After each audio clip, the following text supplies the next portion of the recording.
What's up, everybody? Eric here. We are back with another Outlier podcast. And today I got David Hunter back again. I think this is like your fifth or sixth time. These are actually becoming really, really cool for me to be able to see how things progress over our quarters, in between conversations. So, welcome Sure. back yet again. Yeah, thanks, Eric. Glad to be back. One of the interesting things I noticed from our conversations is unlike the bull market, like just about every time we talk, there's some sort of crisis or just crazy stuff going on that I'm really eager to get your opinion on. And obviously, the latest goes on and on. But one of the things that's been in vogue lately is the debt ceiling. And I want to get your thoughts on that because here's the primary part I truly don't understand. And this is the fun part of these is I get to ask really smart people questions and learn. So when the federal government does their budget, I feel like they have a general idea of our spend, our run rate, decent projections. Yet we almost always, at least recently, run into this debt ceiling problem where unless we pass something in a certain amount of time, the government defaults on its debt. Why does that happen? I don't understand why it always comes to this crisis moment. Is it down to the two sides kind of balking and trying to use the debt ceiling as a way to pass other initiatives, or is there something economically intertwined that leads to a defunct between budgeting projections and then when it comes time for kind of the debt ceiling conversations? Yeah, it's a good question. I'll answer it in a few different pieces to Okay. it. Years ago, and I don't remember when the debt ceiling was put in there, but they put it in to kind of put some kind of a breaker on things to at least instill what they thought would be a little bit of a conscience or some kind of limitation on our spending.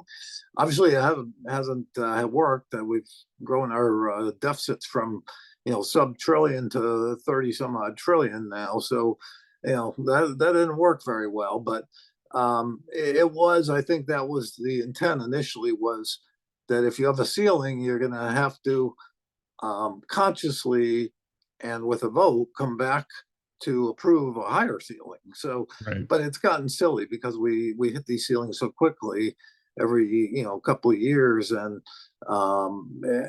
so you know there are people that are saying we shouldn't have a ceiling. It's a silly thing anyway. Where it's really, Right. you voted in a budget, and you need to honor your you know if you're going to have a budget and it exceeds, you've got, unless you want to default, you've got to honor it. So it's almost an automatic. You got to have the ceiling bumped higher.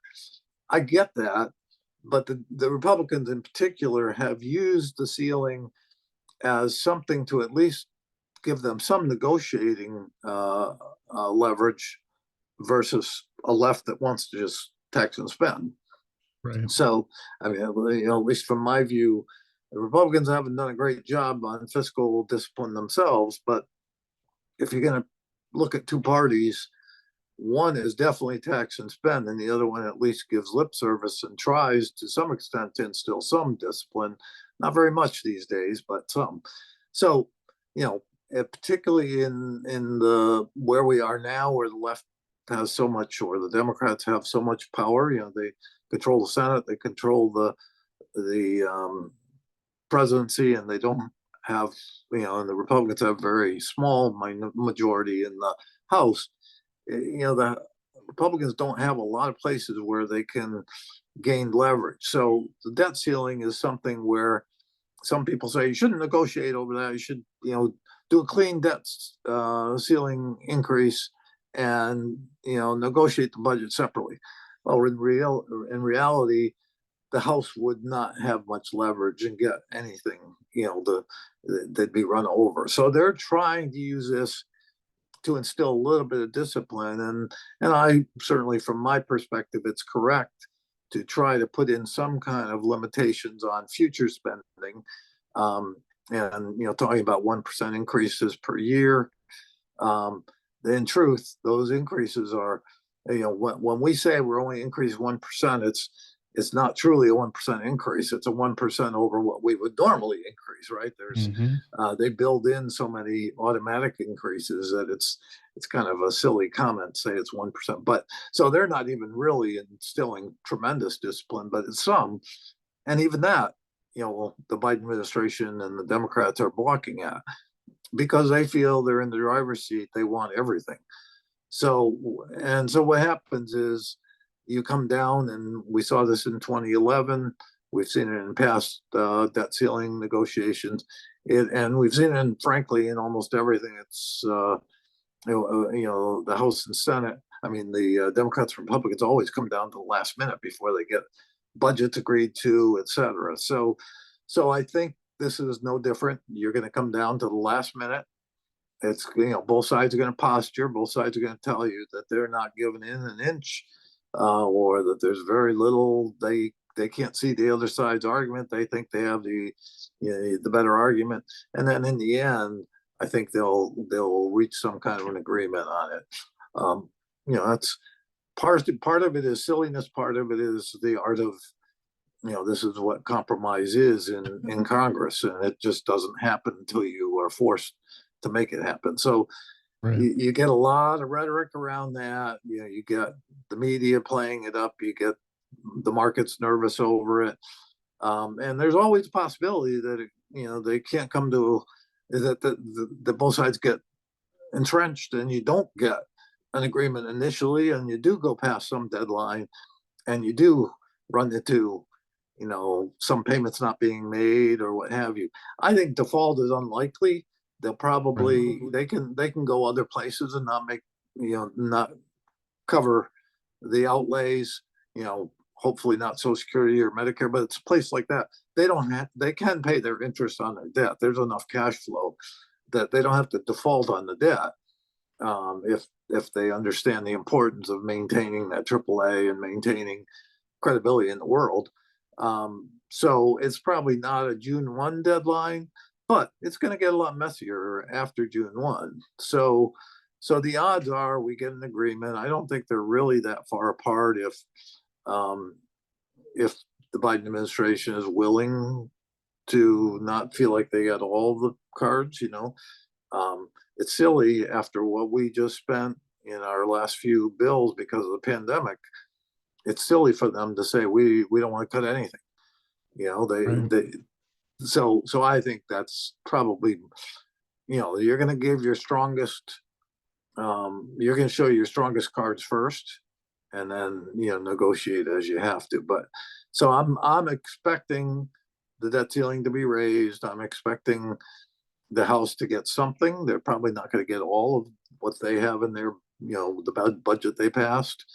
Um, and you may see the Biden administration get something on the other side in terms of tax increases in some of the areas, or cutting some loopholes, from certain higher end income or corporations, what have you.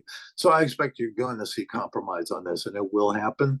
But until it does, we know we have a very dysfunctional government with two sides that don't agree on anything, and, pretty polarized. So it's right for markets to be nervous until they see the likelihood of something. So that's what Right. we're going through, and I think that's what we've been going through this week. The markets, we're getting closer, and it's still both sides being entrenched. So markets get nervous. That's what they do. Yeah. Um, so yeah, that's the biggest thing hanging over us right now. And it'd be easy to say, we do this all the time, just move past it, but you really can't, because there's always that chance. Yeah, and it's interesting you say there's always that chance, because from like a trading perspective, ever since we started going through these cycles, I started really carefully tracking the market around the debt ceiling discussion, since 2002 to 2021 we've had like 20 of these conversations, literally 20. Right? And I started realizing these are actually pretty tradable events, because bonds are pretty predictable leading into the conversation. The market's pretty predictable in terms of volatility leading into the conversation, but there's always that black swan risk on the back end if we did default. And funny enough, for that, I typically will use teeny options. I'll go far out of the money and I'll just scoop up some cheap options, literally just in that. It's a lotto. It's just in case that happens, the payout would be massive. So Yeah, that's like kind of what I will say though is that it's unlikely, when we say default, it'd be a temporary default. They're not going to let right. this thing go very far.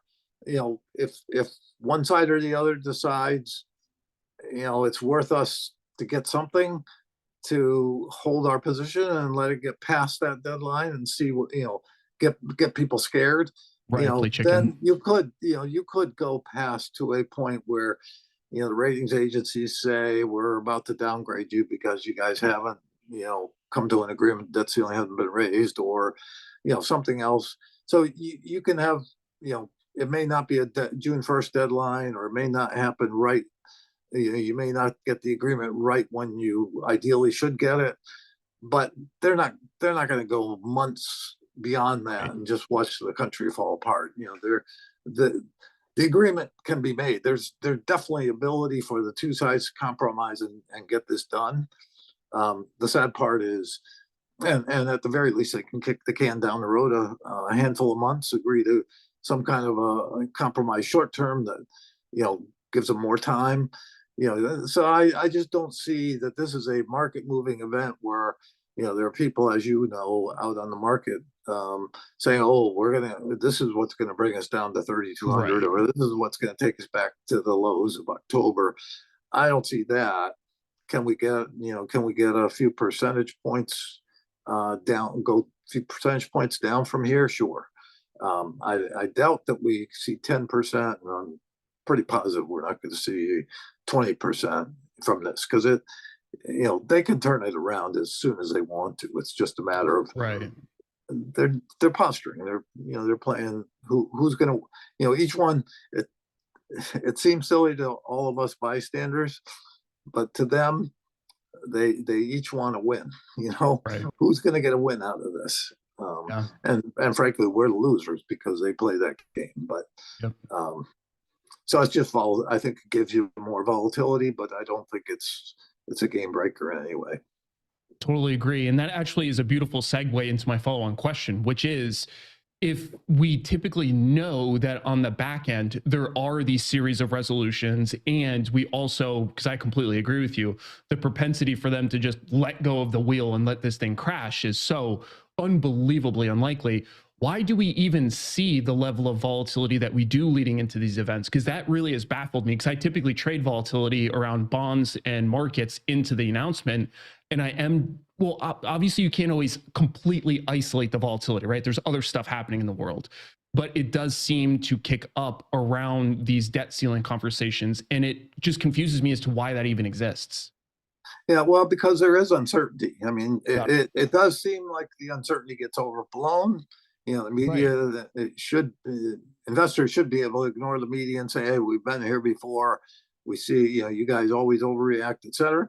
But there's still that uncertainty of what could happen if this happens. So that's part of it, and part of it certainly this time is, where are you when you go into this? And we were overbought. And, we've had this run since October, and of late we've had this run back up from below 4,000 up to 4,200. So there was, a bit of overbought, and you were beginning to get people nervous that they were missing the market. So there's more talk about, and probably some activity in terms of people repositioning back for the upside. So you were at a point where, if we were very oversold and this was going on, you might have not seen this. But because we were short term overbought, and there were becoming more believers in the market because of the momentum, the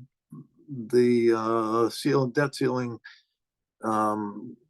problem is an excuse to sell off. I mean, it gives you a reason to sell off. So And before you commented a little bit on the capacity to service debt, I'm curious what you make of the, it's kind of out of the limelight now, but I'm still wondering your thoughts on the conversation about the reserve currency status of the dollar and the overall strength of the dollar. What do you make of that dialogue? I think most of it, keep in mind, there's been that school out there, particularly the Austrians, that have Right. been pushing this for a long time. We've been talking about this for several years. So this is kind of, they jump on this because of what obviously what China and Russia are doing, what's the Saudis recently did with China. All of that just fits into that expectation that, hey, the dollar is vulnerable and we're going to lose reserve status. So that crowd is expecting it. So this just feeds into what they're expecting. And others have jumped onto it because that's all over, social media now, and somewhat in Wall Street about that possibility. I continue to say, and I've consistently said it for years, I think we can lose reserve status down the road, but I don't think it's in the next 5 years.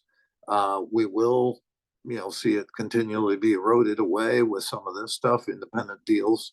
And certainly we gave our enemies an excuse or more firepower to go out and do this with using the dollar as kind of a weapon. We've weaponized the dollar in terms of trying to use it in the Ukraine war situation against Russia, doing things. So I think, I'm not sure we thought that through, and I think we have hurt ourselves in that. And I think the rest of the world, even those that aren't having it happen to them right now, see us as a bit of a bully with the dollar. We have that power and we exercise it to get our way on things. So I get where, that's a risk. I just don't think there's anything to replace it in the near term. I think the IMF, I didn't go farther than the headlines, but I think the IMF commented in the last couple of days about they don't see the dollar going away as reserve currency for any time soon, and I would agree with that. So and kind of parallel to that, as you well know, is this worry about a digitized currency, a central bank currency, or coming out of that. And I have less conviction on. I certainly am worried about the underlying agenda that seems to be sweeping through this new world order agenda, whatever you want to call it, and this feeds into that, gives them more control over the population and population of money. So I hope we avoid that for many years to come. I think it's dangerous, central bank digital currency, but I don't have any conviction in terms of timing for that. I think the global bust that's coming will sidetrack any of that stuff. They may think they can introduce it in the next year. They're going to have so much more on their plate that I think is going to get postponed. So I don't know when it comes. I don't look forward to it coming. I think it's a huge danger. And I hope we can keep kicking the can down the road or keep fighting them on it. But that one, I don't feel as confident I can say is, more than 5 years away. Got it. What do you make of the previous earnings season as it pertains to the overall strength of the market? And then more importantly, do you think that impacts the flow of funds into equities, out of equities? Certainly earnings are a part of, a big part of what drives stock prices. And we've certainly had a hit to earnings or a decline in earnings over the last 12 months, because of, what's going on with the central bank and interest rates, et cetera. Right. But what the interplay is the interesting part, I think, because what you have, as you well know, there's a quarterly game where the companies lower expectations. So when the reports come out, by then, they're beating expectations, and that's what gets reported an awful lot of the time. But I think that whole process is why stocks discount things going in.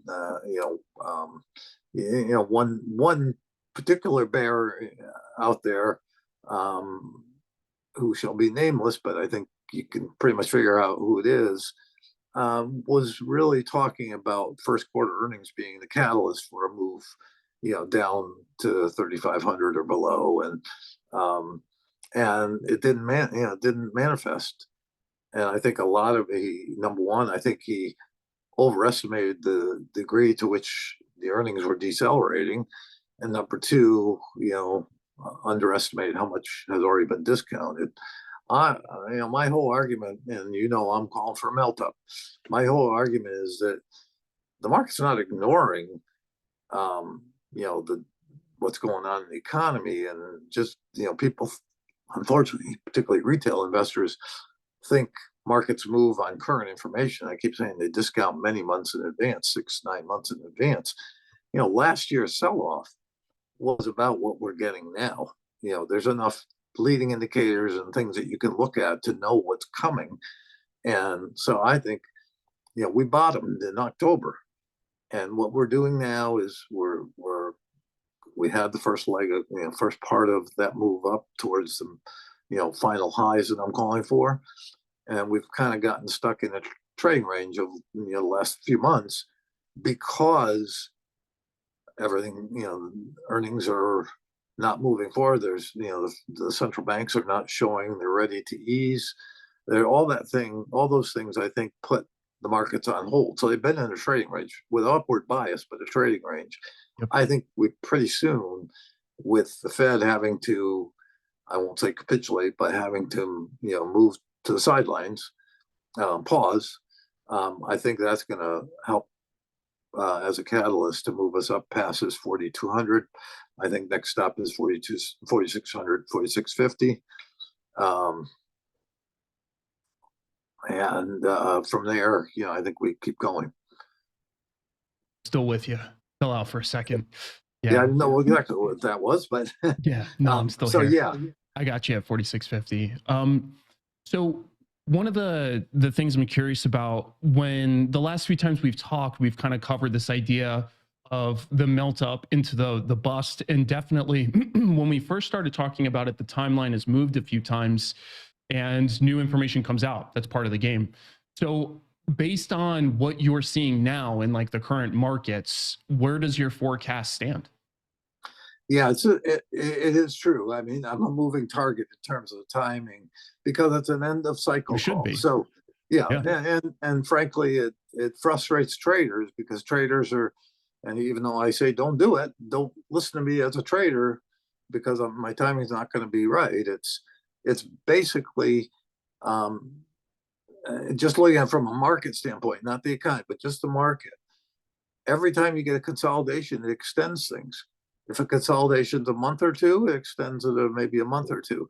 But if consolidations go on for a while, like they did last year, it extends everything. So, and so I give some, and maybe I'm the problem, is I give some idea of what could happen if this thing all falls into place, how fast it could happen. But I'm not saying that's some kind of set time frame. And it's almost a given that it's going to get extended if the market extends. So if the consolidations take time. So right now I'm kind of using late summer as the next time, the where if everything falls into place, if the rally gets going as soon as I think it's going to, which is soon as this thing, this next week or whatever, the sell-off ends, the pullback ends, you could get this back. And the big question is, for me, is 4650, let's say, or maybe 40, even the old highs around 4,800. If that's where the next step is, the real $1 million question from there is, do we get a sizable pullback of say 10%? I see some of possibility of that, and that could take you a couple months and stretch everything out. If you instead kind of pause at the highs and then push right on through, I think the melt up gets going very quickly. And what I think people don't understand is the melt up part of this, you could cover 2,000 points in 4 to 8 weeks. So it's the time that it takes to get to that point where the melt up really kicks in is the unknowable. Does it happen? Right. Do we get to 4,800 next month and then spend 3 months or 2 months pulling back before we go? Or do we push through the new highs and that gets everybody saying, oh, the bear market's over, I'm going, and you get that final surge? Because this is the last stage. It's going to be, once it gets going, it's going to be vertical. And so that's So I think it's definitely this year. I think it's probably by Labor Day. But if it pushed back beyond that, that doesn't bother me either. Again, it's the end of the cycle. It's also and when I say end of cycle, it's the end of a 41-year bull market cycle, secular bull market cycle. Yeah, I'm not worried about picking a precise time that ends. We're on our way. So for like a 2,000 point rally in 8 weeks or so, that would, at least from here, represent like a 50% gain, something like that. I think the question there is, I mean, that's kind of an unprecedented move. So what precipitates that? What causes that move? Is it the rate? Because I know last time we talked about the conversation around whenever the Fed chooses to finally pause, which we're starting to see some of that being priced into the bond market. I'm wondering, like, what's the primary catalyst here? Yeah, actually, the bond market in recent days, is not pricing in that. They're pricing in, more concern. But I think it's over the debt ceiling primarily. You had, and I've talked about it for, not to jump around, but I've talked about for the last month or two that there are gaps up. The 10-year up around 390, and even another one a little higher, and the 30-year up around 4%. And when the 10-year was down at 330, 335, I said there's still a possibility we might go back towards 4%. And that seems to be where we're headed. We got up to 375 yesterday. Um, so, to me, those things are just, you don't go in a straight line. The markets love to get you looking one way and go the other, correct? Um, and so that's a part of it. But I forgot what your question was. I'm curious about the catalyst for like Oh, 2,000 yes. points, Okay. essentially in a short So, time frame. yeah. So I think ultimately you're going to have, as the tailwinds for this run will be, first and foremost, the Fed going from tightening to pause. I Mhm. don't, it's possible sometime during the melt up phase that they things get really ugly in the economy, or in the financial system, and they say we got to cut rates.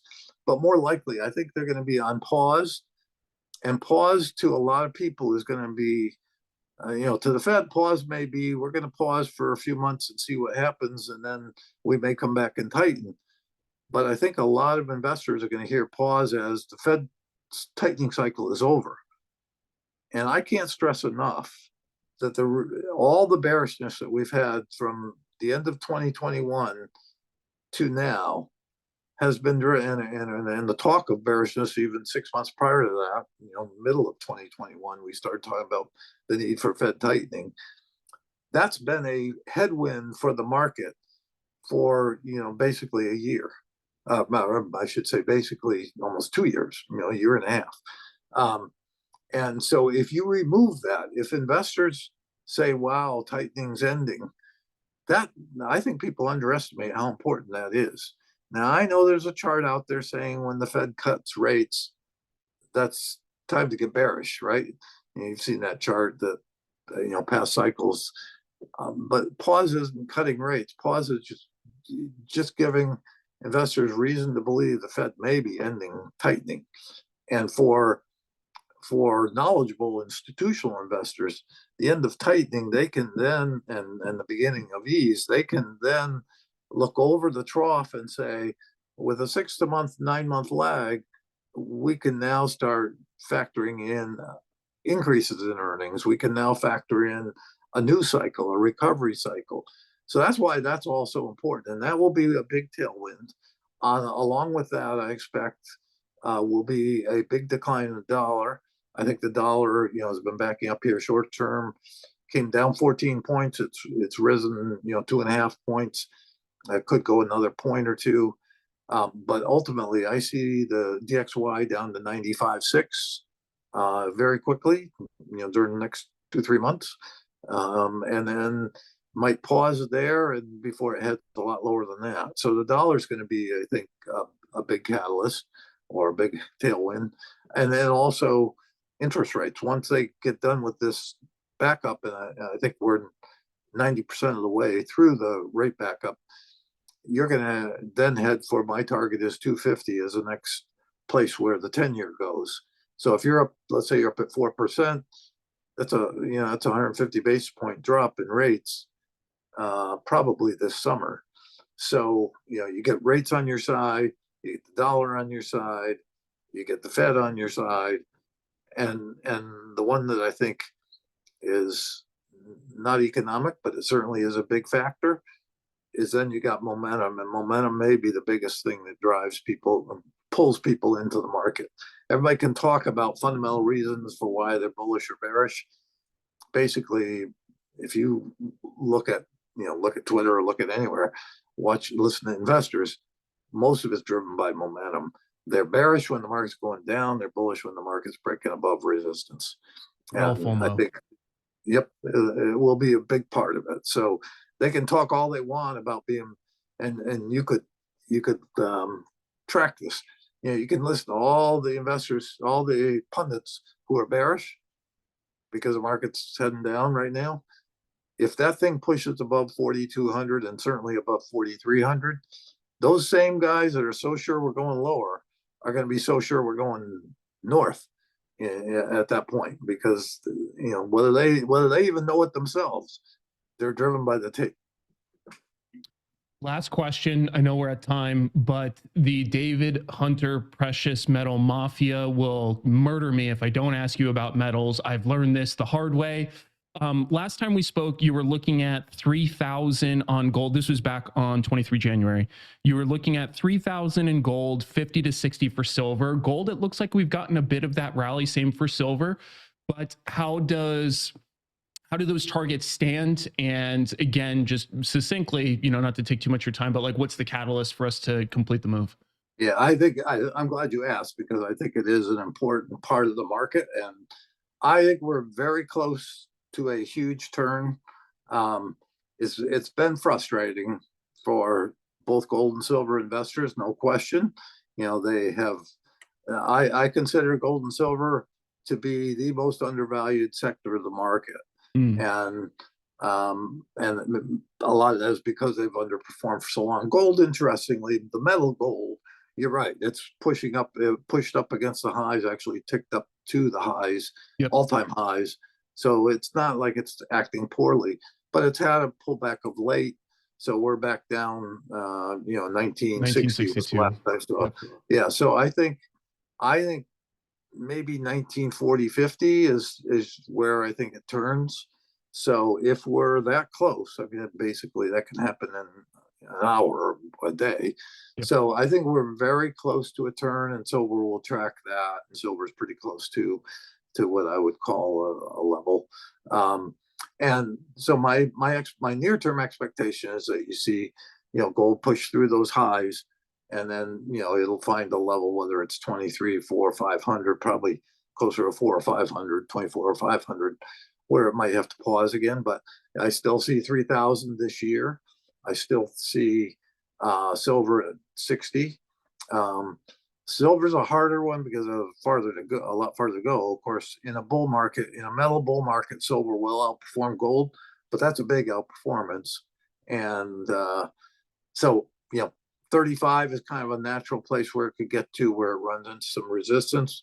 Once it pushes through there, I think you're going to see it really gain momentum and get up to 50 and then 60.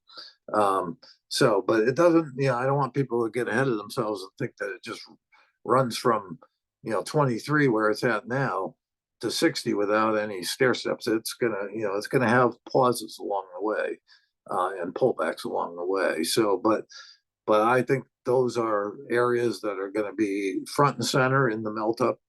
I think cyclicals in general, you didn't ask this, but I think cyclicals in general in this last 3-month pullback, where everybody's talking about the narrowness of the rally, up until today, it was a rally.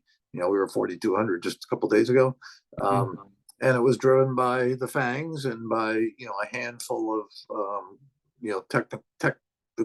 technology stocks that are growth stocks, because the economy's, people are worried about the economy, and, the growth stocks it's not so important what the economy is doing. So they have, and they were very they came into this year very oversold, very undervalued, or at least had come down more than anything else. So they've had reason to rally.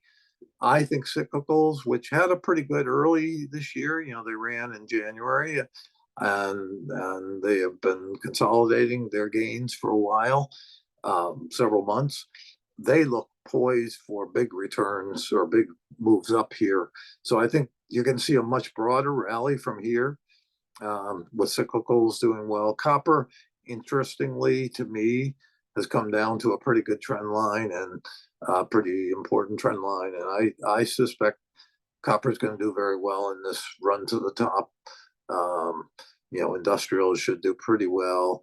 Housing, home builders are surprising everybody. They didn't surprise me because I said, well, as rates are coming down, you're going to see another bounce in housing. It doesn't mean you're going to see new highs in home prices, but you're going to see activity pick up this spring. And I said that, late last year, when it looked crummy for, housing. And that's what you're seeing. I think the home builders have outperformed this year. They've pulled back of late, just recently, the last couple of days. But I do expect new highs on home builders. I think airlines are waking up here. I think you're hearing talk of a pretty good summer season for the airlines, travel season. So, and with oil down where it is, that's a benefit to airlines. So, you got a lot of areas that have been out of favor for a long time that they don't have to go sky high, but if they have big rallies off of pretty low bases, that can be a big contributor to, where the indexes go. And of course, I continue to continue to talk about the semis.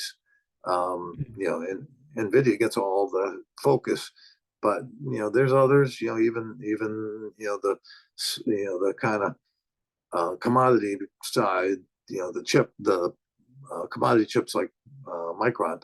You're seeing things pick up, and SMH. I think can go to 400, and I think that's a low target. I would expect it probably to exceed my target. So there's plenty of runway here ahead to drive this melt up. I dig it. Yeah, Nvidia is reporting right now too. I'm curious how they do. Yeah, that is it. Is it out? I don't know what time it is. I didn't see the press release yet, but they're after the market. Yeah, today, it should so be out anytime. Yeah, they should be really soon. Well, I got to say, David, as always, it really is a pleasure. I get to learn a lot about how you view the markets, the economy, connect dots. It's like really educational. And I want to continue to implore people that I think some of the most thoughtful value that you provide is how to view relationships between things. And I think people should really key into that into the conversation. So before we sign off, though, for the people that want to look you up, how can they get a hold of you? Sure. Yeah, I'm on Twitter every day, as you know. And my handle is at Dave H Contrarian. And I've had to say this lately in my interviews is there are a lot of fake accounts out there, so be very careful.